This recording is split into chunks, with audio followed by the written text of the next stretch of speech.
예수님을 따르던 제자들이 예수님이 십자가에 돌아가신 후 깊은 좌절과 절망에 빠지게 됩니다. 대부분은 자포자기하게 되고 어떤 이들은 옛날 직업으로, 어떤 이들은 고향으로 돌아가게 되었습니다. 그렇게 낙심 가운데 있는 그들 가운데 그들이 예상치 못했던 소식이 그들 가운데 전해지게 됩니다. 예수님이 부활하셨다는 것입니다. 처음에는 믿기 어려웠지만 많은 사람들의 거듭난 증언을 들으면 주님이 부활하셨는지를 알기 위해 옛 스승이요 주님이신 예수님께로 달려오게 됩니다. 그리고 부활하신 예수님은 이 땅에 40일 동안 계시면서 제자들을 다시 가르치시고 다시 제자들과의 관계를 회복시키는 모습이 성경에 기록되어 있습니다. 그런데 여러분, 그 제자들, 다시 주님의 부활의 소식을 듣고 다시 주님께로 돌아온 그 제자들에게 주님이 가르치신 그 주제가 무엇이냐면 그 주제가 바로 하나님 나라라는 것입니다. 하나님 나라. 오늘 본문을 다시 한번 보겠습니다. 3절을 보시면 3절에 이렇게 말씀이 기록되어 있습니다. 3절 읽겠습니다. 시작. 그가 고난받으신 후에 또한 그들에게 확실한 많은 증거는 뭐겠어요? 친히 살아계심을 나타내서 제자들과 함께 먹기도 하고 마시기도 하고 얘기도 하시고, 그죠? 그래서 살아계신 주님, 확실히 많은 증거로 살아계심을 나타내사. 자, 며칠 동안 계셨냐면 그 다음 읽습니다. 시작. 40일 동안 그들에게 보이시며 하나님 나라의 일을 말씀하시니라. 40일 동안 계시면서 여러 얘기를 했겠죠. 그러나 그 얘기의 주제가 하나였다는 것입니다. 그 얘기의 주제가 뭐냐면 하나님 나라였다는 것입니다. 하나님 나라. 예수님이 공생애를 시작하시면서요, 30년간은 그저 아들로 몫으로 사시다가 예수님이 공생애를 시작하시면서 첫 번째 하신 설교의 주제도 무엇이었냐면 하나님 나라였습니다. 제가 읽어드릴게요. 마가복음에 보면 이렇게 말씀하고 있습니다. 요한이 잡힌 후, 거기 말하는 요한은 사도 요한이 아니라 침례 요한을 말합니다. 요한이 잡힌 후 예수께서 갈릴리에 오셔서 하나님의 복음을 전파하여 이르시되, 하나님의 복음을 전파하여 이르시되 때가 찼고 하나님 나라가 가까웠으니 회개하고 복음을 믿으라. 거기서 말한 주제도 뭐냐면 하나님 나라였습니다. 따라합시다. 하나님 나라. 여러분, 십자가에 그렇게 예수님이 공생애를 처음 시작하시면서 전한 말씀도 하나님 나라였죠.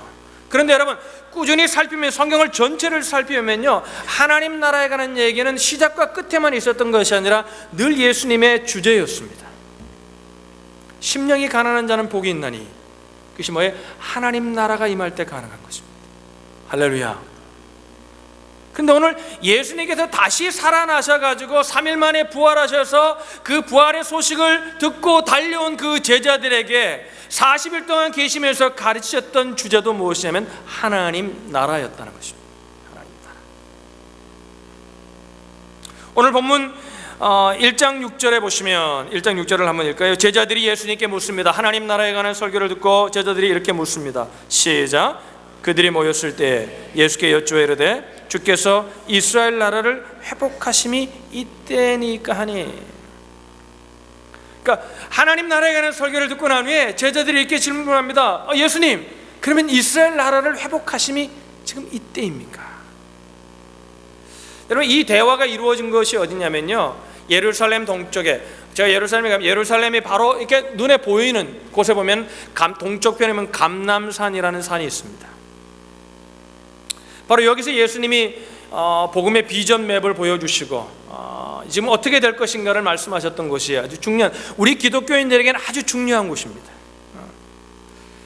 잠시 후 이 산에서 하늘로 승천하죠. 그래서 거기 보면요, 승천교회라는 교회들이 있습니다.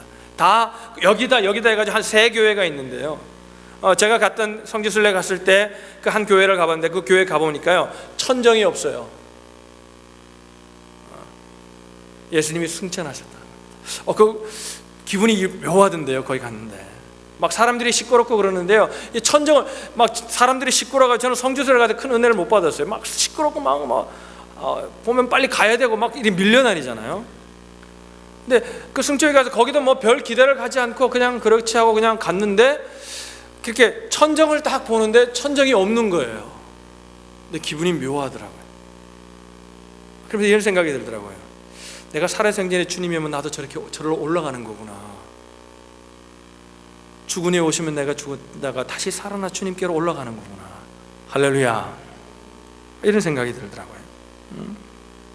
승천교회가 이 산 위에 자리 잡고 있어요.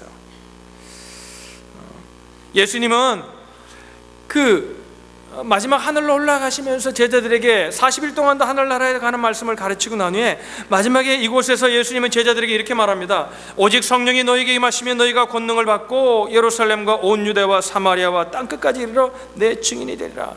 오늘 하나님의 나라에 관한 얘기를 하는데 예수님의 제자들은 뭐예요? 지금 오늘 이스라엘 나라를 회복하심이 이때입니까?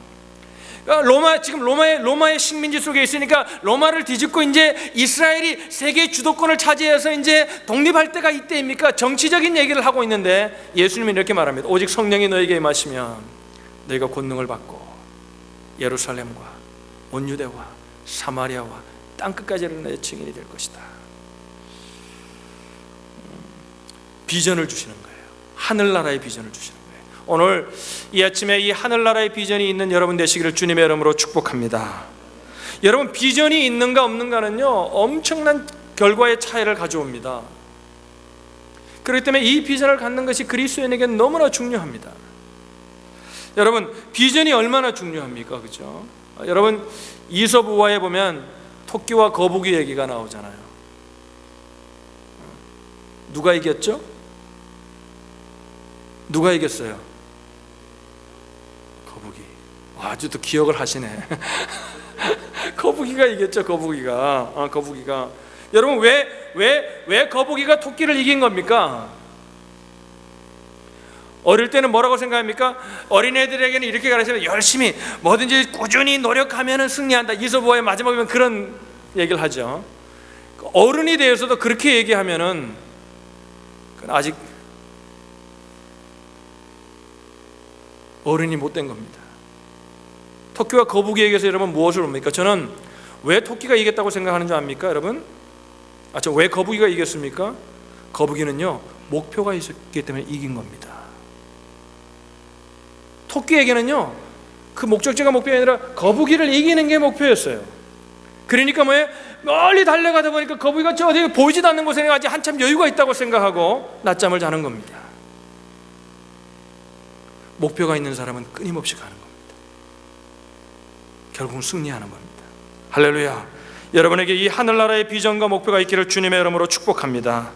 오늘 말씀에 근거해서 그러면 하나님 나라의 비전을 실현하기 위해서는 무엇이 필요한가? 오늘 우리는 이 질문을 던질 필요가 있습니다.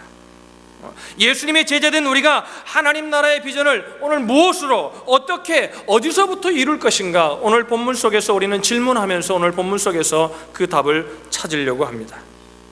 하나님 나라의 비전을 무엇으로 실현해야 합니까? 무엇으로 실현해야 됩니까? 내가 성공하고 내가 원하는 삶을 이루어가지고 내가 세상에 얘기하는 세상에 사람들이 생각하는 그 성공에서 내가 아주 높은 곳에 올라가서 그 힘으로 하늘나라의 비전이 이루어진다고 생각하는 분들이 그리스도인들 가운데 너무나 많습니다. 오늘 본문은 그렇게는 이루어질 수 없음을 성경은 우리에게 분명히 말합니다. 하나님 나라의 비전은 무엇으로 실현됩니까? 한마디로 복음 전도로 된다는 겁니다. 할렐루야. 대부분의 제자들은요 예수님을 따르면서도 이런 생각을 했습니다. 예수님을 많은 사람들이 따르니까 이제 이 힘을 가지고 예수님은 기적도 행하시니까 살아생전에는 예수님은 보리떡 닦기 물고기 2마리로 5,000명을 먹이실 수 있는 그 능력의 뿐이니까 예수님께서는 나라를 세워가지고 이제 이 로마를 뒤집고 이제 우리나라를 회복해 주실 것이다. 정치적인 사회적인 것으로 그들은 해석하고 그들은 그렇게 소망하면서 예수님을 따랐습니다.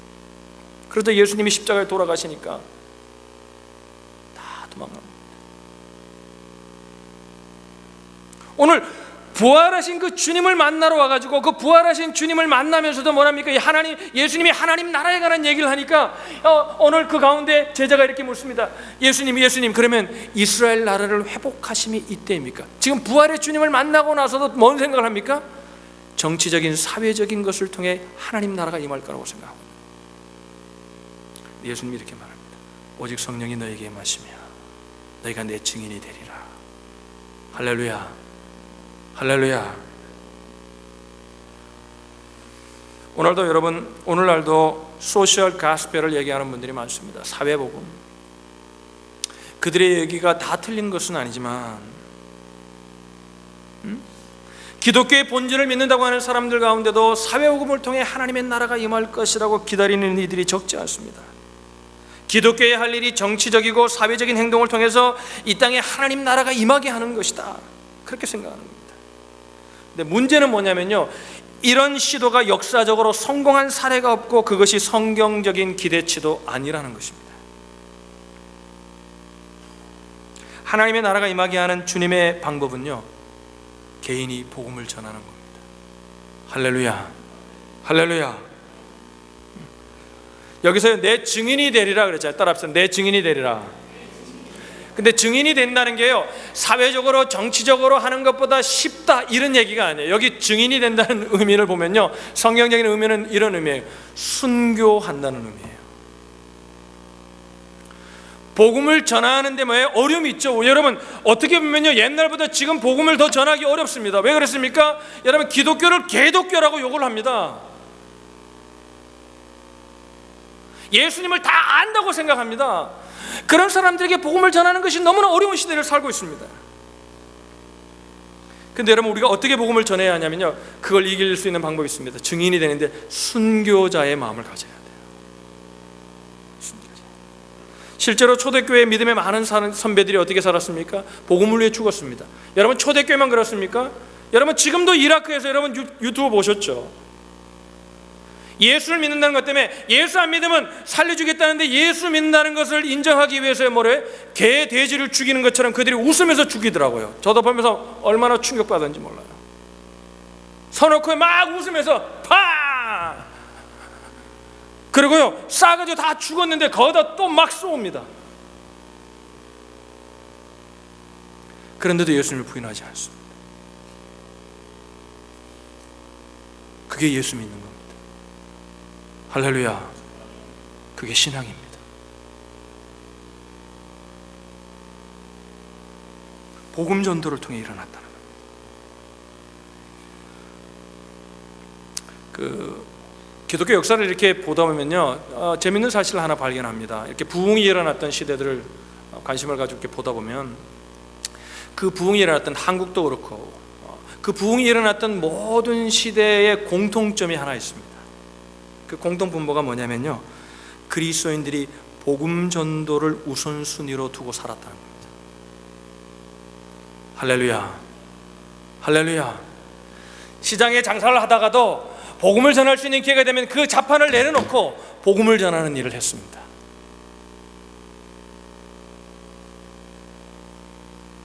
하나님이 책임져 주실 거라고 믿었어요. 한 영혼을 그렇게 귀하게 여기는 영혼을 향한 사랑이 있었던 거예요.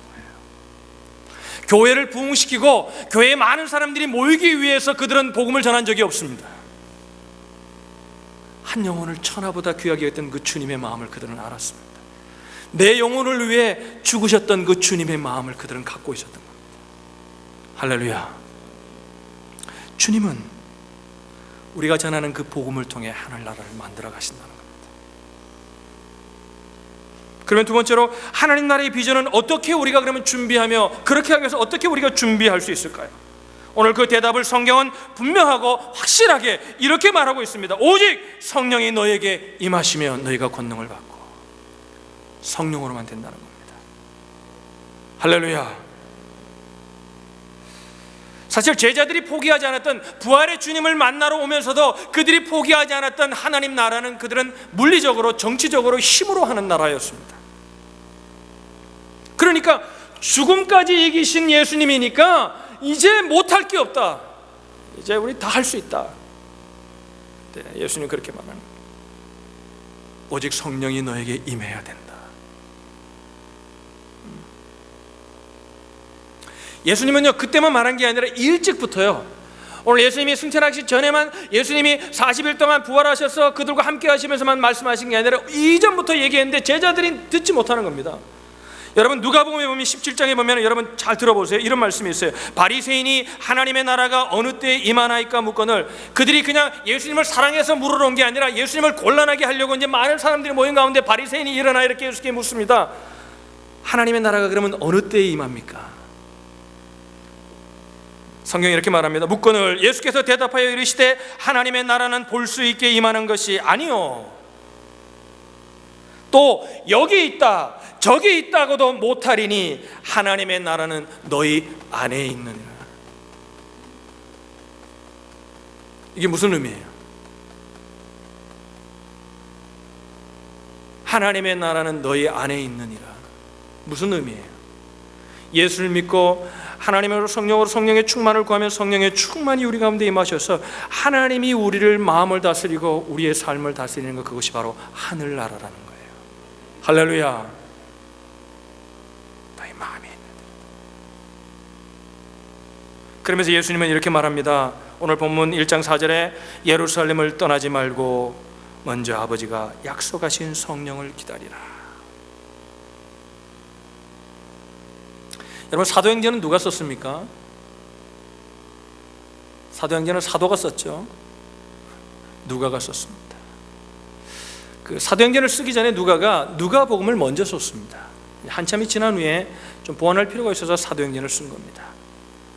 왜 그들이 사도행전을 쓰기 전에는요, 그들은 예수님이 금방 오실 걸로 생각을 했어요. 그러니까 성경을 기록할 의미를 별로 느끼지 못하다가 이제 점점 예수님을 보았던, 예수님을 부활을 경험했던 사람들이 죽어가고 순교하고 점점 사라지게 되자 후세들에게 예수님에 관한 얘기를 좀 더 남겨서 성령에 관한 얘기를, 예수님 하나님의 나라가 무엇인지를 가르쳐줘야 될 필요성을 가지고 누가는 사도행전을 썼습니다. 그래서 사도행전을 쓰기 전에 누가복음에서 벌써 오래전에 누가복음에서 누가는 이렇게 말합니다. 누가복음 24장에 보면 또 그 이름으로 죄사함을 받게 하는 회개가 예루살렘에서 시작하여 모든 족속에 전파될 것을 기록되었으니 너희는 이 모든 일의 증인이라 볼지어다. 내가 내 아버지께서 약속하신 것을 너희에게 보내리니 너희는 위로부터 능력으로 입혀질 때까지 이 성에 머물라 하시니라. 그들이 힘으로 되는 게 아니라 내가 어떤 경험으로 되는 것이 아니라 누가는 이렇게 말하고 있습니다. 이 성에 머물러서 너희들이 기다려야 할 것이 있다. 그 기다려야 할 것이 바로 성령이다.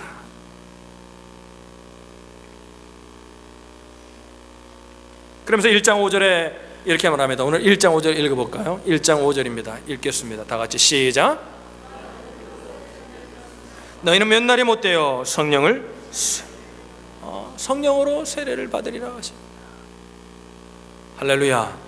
그 학자들 가운데요, 여기서 말하는 성령의 세례가 뭐냐, 성령의 침례가 뭐냐, 지금도 많은 디베이트이 오고 가고 있습니다. 확실한 건 뭐냐면요, 우리가 예수를 믿고 우리가 물침례를 받던 세례를 받던 그리스도인이 되었다는 것만으로는 이 세상을 변화시킬 수 있는, 이 세상의 모든 자들을 섬길 수 있는 전도자의 삶을 살기는 어렵다는 겁니다. 그 이상이 필요한다는 거예요. 회심, born again, 그 이상이 필요하다는 거예요. 그래서 그들이 뭐 했습니까? 성경에 보면 모였습니다. 약속을 믿고 기다렸습니다. 읽지는 않았지만요, 그 본문에 이어지는 14절에 보면 이렇게 말합니다. 여자들과 예수의 어머니 마리아와 예수의 아우들과 더불어 마음을 같이하여 오로지 기도에 힘쓰더라. 오로지 기도에 힘쓰더라. 할렐루야. 우리가 전해야 되는 걸 알죠. 그런 삶을 살고 싶습니다. 정말 한 영혼을 사랑했던 건데 그 영혼을 위해 정말 내가 죽어지기까지 섬기고 싶습니다. 그러나 그게 되지 않습니다. 성령의 충만으로만 된다는 거예요. 할렐루야. 할렐루야. 저도 그런 목사가 되지 않으려고 노력하지만요, 제가 목회하면서 보면요, 정말 목사가 아닌 목사들이, 저도 그럴 때가 있지만 목사가 아닌 목사들이 많습니다. 그들의 대부분의 문제가 뭐냐면요, 성령이 충만하지 않다는 거예요. 성령을 사모하지 않는다는 거예요. 말로는 사모하면서 엎드려 기도하지 않습니다. 엎드려 성령의 은혜를 구하지 않습니다. 배워서 그저 교회 성령 세미나 가고 신학교 가서 배워서 하는 것으로 생각합니다. 예수님은 지식 배양을 위해서 오신 분이 아닙니다. 말씀은 능력입니다. 할렐루야. 말씀은 능력입니다.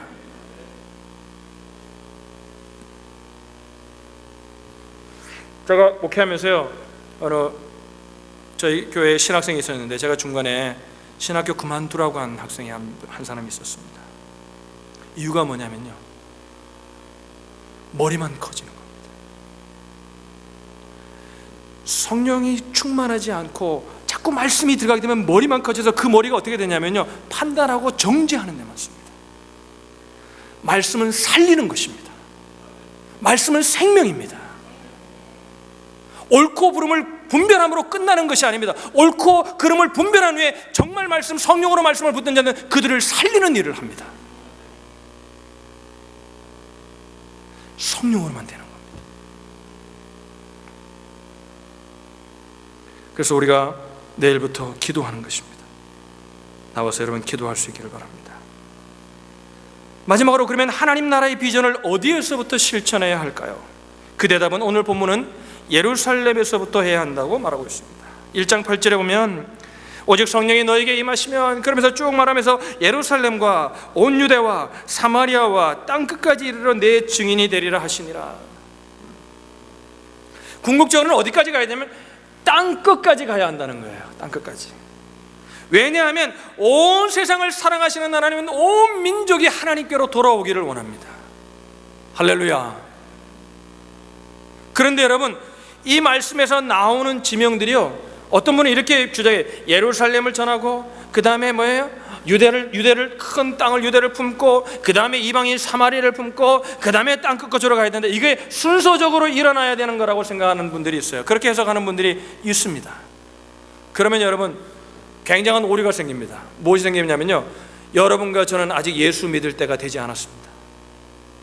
아직 예루살렘은 복음화된 적이 없거든요.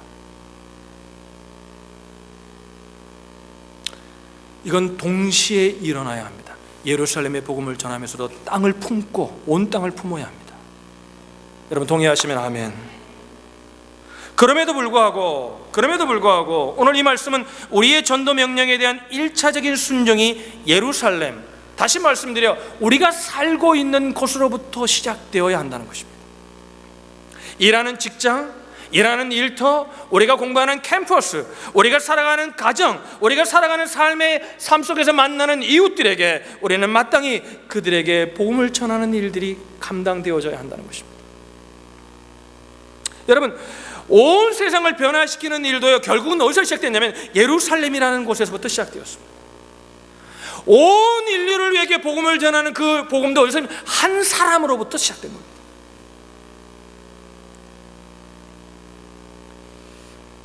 이제 말씀을 좀 정리하려고 합니다. 오늘 여러분, 우리는 전도가 후퇴하는 시대 속에 살고 있습니다. 우리가 한때는 한국도, 우리 한민족도 25%가 예수를 믿는다고 했습니다. 근데 지금은 18%. 근데 정말 냉정하게 보면 18%도 과장된 숫자들입니다. 제가 보기에는 한 11, 2% 정도 되지 않을까 봐요. 왜 그렇게 되었습니까? 정말 전도가 후퇴하는 시대 속에 살고 있습니다. 예수 믿으라 그러면, 교회 나오라 하냐면 개독교라고 욕을 합니다. 교회 나오라 하면 관계를 끊겠다는 사람도 있습니다. 이런 안타까운 현실 속에서도 우리가 잊지 말아야 할 것이 있습니다. 그렇다고 해서 우리가 중단해서는 안 된다는 것입니다. 우리가 고칠 것은 고치면서 여전히 그들을 사랑하며 순교하는 마음으로 그들을 섬길 수 있어야 한다는 것입니다. 교회 데려나오려고 교회에 인원을 불리려고 한 전도라면 하나님이 기뻐하시지 않습니다. 한 영혼을 사랑해야 합니다. 주님이 나를 사랑했던 그 마음을 가져야 합니다. 할렐루야. 오늘 조국의 기독교가 그렇게 최고의 복음을, 여러분 전 세계가 한국을 주목합니다. 왜? 근현대사에 그렇게 급속도로 부흥이 일어났던 것은 인류 초대교회부터 교회 역사 가운데 없었습니다. 그런데 지금 한국은 지금 점점 죽어가고 있습니다. 그런 이 땅에서 여러분, 그렇게 실망을 주고 그렇게 아픔을 주고 그렇게 안타깝게 하는 지금 현실 속에서요, 이 땅에서 그 대한민국에서 최고의 복음을 자랑하는 곳을 한 곳에 소개하고 여러분에게 말씀을 마치려고 합니다. 그곳이 어디냐면 전라도 신안군 증도라는 곳입니다. 90%가 예수님을 믿습니다. 책을 읽어보신 분들도 있지 모르겠어요. 이 섬의 이야기를 담은 천국의 섬이라는 책을 보면요, 증도에는요 보통 이렇게 바닷가에 가까이 있는 분들은요, 늘 배를 타고 위험한 일을 감당하니까 뭐예요? 늘 우상들, 그죠? 굿하고 또 술 먹고 노름하고 투전하고 뭐 이런 것들이 많습니다. 대부분이 그렇습니다. 그런데 여러분, 그 섬에는요 그런 게 하나도 없습니다. 왜 하나도 없을까요? 할 사람이 없기 때문입니다. 간단한 거. 술집이 없다고 어느 사람이 술집을 들린 얘기를 술집을 차리려고 왔다는 거예요. 왔는데요, 아무도 오지 않습니다. 한 달을 못 견디고 문을 닫고 간다고 합니다. 식당이 있는데 식당들도요, 월요일부터 금요일까지밖에 장사를 안 합니다. 토요일하고 주일엔 장사를 안 합니다. 왜 토요일까지 안 하냐면요, 90%가 다, 그 섬에 2,200명이 사는데 90%가 다 주일 가기 위해서 토요일 날은 준비하는 날이기 때문에 어디 가서 뭘 사 먹거나 어디 가서 음식을 먹거나 하진 않습니다. 그러니까 장사가 안 되니까 할 이유가 없습니다. 다 문을 닫습니다. 그 섬에는 11개의 교회가 있는데요, 한국의 보통 시골의 섬마을이나 농촌에 있는 교회들의 자립률이 2% 이상이 되지 않습니다. 근데 11개의 교회 가운데 6교회가 자립하고요, 5교회 교회도 신실한 신앙생활을 한다고 합니다. 그럼 여러분 이렇게 질문할 거예요. 벌써 머리가 빨리 돌아가는 사람, 그 2,200명밖에 없는데 왜 또 교회가 11개씩이나 있어? 제가 설명을 드릴게요. 이 섬이 이렇게 걸어다니기에는 꽤 큰 섬입니다. 근데 이 섬의 복음화가요, 그런 놀라운 천국의 섬으로 변화시킨 이 복음화가요, 목사님이나 선교사님을 통해 된 게 아닙니다. 한 불행한 인생을 살았던 한 여인이 주님을 만남으로 시작되었습니다. 이 책의 저자가요, 이제 이 스토리를 듣고 책을 쓰기 위해서 가서 이제 살면서 이렇게 스토리를 따라가면서 그 할머니들을 만나가지고 할머니 물었다는 거예요. 여러 살에 물었다는 거예요. 할머니, 이 작은 섬에 왜 교회가 11개나 있어요? 11개나 있어요. 할머니, 왜 이렇게 섬에 교회가 많죠? 물어보는 할머니마다 주저없이 이렇게 대답했다고 합니다. 아, 그거야 다 문준경 전도사님 덕분이지. 이 여인의 이름이 문준경 전도사님이에요. 이 문준경 전도사님이요, 1891년 신안군 암태도에서 태어났습니다. 이 문준경 전도사님이 17살 되던 해에 이 증도라는 섬으로 시집을 오게 됩니다. 옛날에는 얼굴 한번 보지 않고 시집을 왔잖아요. 근데 얼굴 한번 보냐고 첫날 밤을 지내는데 첫날 밤부터 남편에게 소박을 맞습니다. 이후 20년간 남편에게 버림받고 생갑으로 살고 시집에서 말 못할 고난을 받으면서 20년간 사람으로는 견디기 힘든 고난의 삶을 삽니다. 그러다가요, 옛날에는 전도사님이 아니라 전도 부인이라는 게 있었어요. 예수님을 믿는 가운데 은혜를 받은 사람이 전도자가 되어서 뭘 시켜주지도 않았는데 가서 전도를 하는 전도 부인들이 있었어요. 오늘날 하면 전도사님 같은 분이죠. 이 전도 부인이 어느 한 분이 이 집에 찾아왔다가 그분을 통해 예수님의 복음을 듣고 예수님을 믿게 되었습니다. 그리고 하나님을 사랑하게 되었습니다. 그러다가 여러분, 이성봉 목사님이라고 유명한 분이 계세요. 성결교 목사님인데요, 참 요즘 이런 부흥사님들이 필요합니다. 이분은 정말 성자라 그랬어요. 얼마나 거룩하신 분인지 몰라요. 여러분이 들으면 웃겠지만요, 겨울에 추운 겨울에도 주머니에 손을 넣지 않고 다녔다고 합니다. 왜 그런지 알아요? 내가 예수님 손 붙들고 다닌다는 거예요. 할렐루야. 어떻게 보면 우습죠. 예수님이 내 옆에 계시다는 거예요. 이성봉 목사님 부흥회 갔다가 이 전사님이 은혜를 받고요, 하나님 나라에 내 자신 인생을, 남은 인생을 헌신하기로 결심해요. 그리고요, 경성 성서학원에 입학해가지고요, 전도 부인이 된 후에 다시 고향인 신안에 내려옵니다. 나룻배를 타고요, 섬들을 오고 가면서 복음을 전하는 거예요.